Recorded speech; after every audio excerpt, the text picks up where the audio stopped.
नमस्कार, आदाब दोस्तों पश्चिम बंगाल की 3 विधानसभा सीटों पर उपचुनाव के बाद अब 4 और ऐसी विधानसभा की सीटें हैं जहां पर उपचुनाव होगा।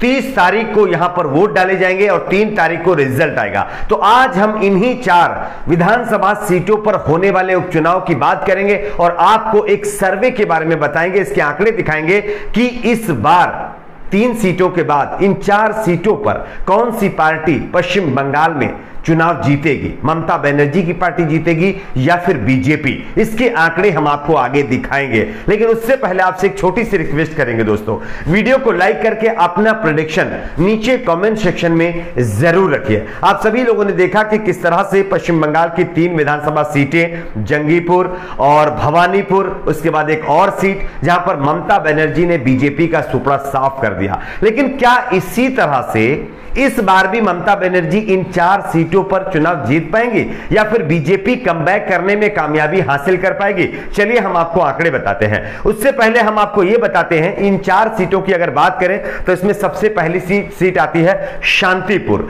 जहां पर बीजेपी ने ब्रज किशोर गोस्वामी को मैदान में उतारा है। दूसरी सीट आती है दिनहाटा, जहां पर जो है उदयन गुहा को बीजेपी ने मैदान में उतारा है। और तीसरी सीट है खड़दा में शोभन देव को बीजेपी ने में उतारा है। और चौथी सीट गोसाबा आती है, यहां पर भी बीजेपी और टीएमसी के बीच कांटे की टक्कर बताई जा रही है। लेकिन क्या यह टक्कर होगी ही, यह देखने वाली बात होगी। 2 टीएमसी के नेता जिनकी कोरोना की वजह से वो इस दुनिया में नहीं रहे, जिसकी वजह से ये सीटें खाली हुई हैं, और 2 बीजेपी के सांसद जिन्होंने इस्तीफा दिया था, उसकी वजह से ये 2 सीटें खाली हुई हैं। तो टोटल 4 सीटें हैं। चलिए हम आंकड़े बताते हैं। सबसे पहले बात कर लेते हैं शांतिपुर की। शांतिपुर में ममता बनर्जी वर्सेस बीजेपी की अगर बात करें तो यहां पर टीएमसी ये सीट जीत सकती है। टीएमसी के फेवर में लगभग 70% लोगों ने राय रखी है कि वो यहां पर चुनाव जीतेगी, जबकि बीजेपी को सिर्फ 20% लोगों ने कहा कि वो चुनाव जीतेगी, अदर 10%। अगर बात करें दिनहाटा की तो दिनहाटा में 45%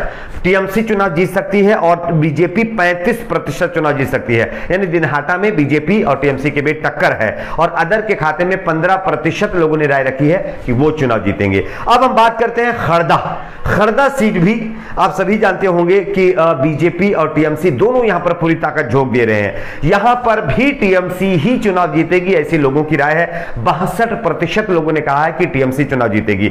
25% लोगों ने बीजेपी के फेवर में कहा है कि वो चुनाव जीतेंगे और 13% अदर के खाते में। अगर गोसाबा की बात करें तो गोसाबा में भी टीएमसी रिकॉर्ड मतों से चुनाव जीत सकती है। 72% लोगों ने कहा है कि टीएमसी चुनाव जीतेगी। बीजेपी के पक्ष में सिर्फ 19% लोगों ने कहा है कि यानी बीजेपी यहां पर चुनाव जीतेगी, जबकि अदर 9% चुनाव जीत सकते हैं। तो ये 4 टोटल सीटों के आंकड़े, जिसमें से 3 सीटें टीएमसी बहुत आसानी से जीतेगी। 1 सीट पर बीजेपी टक्कर दे सकती है, लेकिन इतना नहीं कि टीएमसी चुनाव हार जाए। तो टोटल चारों की चारों सीटों पर भी यानी टीएमसी कब्जा जमा सकती है और बीजेपी का सुपड़ा साफ हो सकता है। आपका अपना क्या प्रेडिक्शन नीचे कमेंट बॉक्स में जरूर बताइए। वीडियो को लाइक, शेयर, चैनल को सब्सक्राइब जरूर।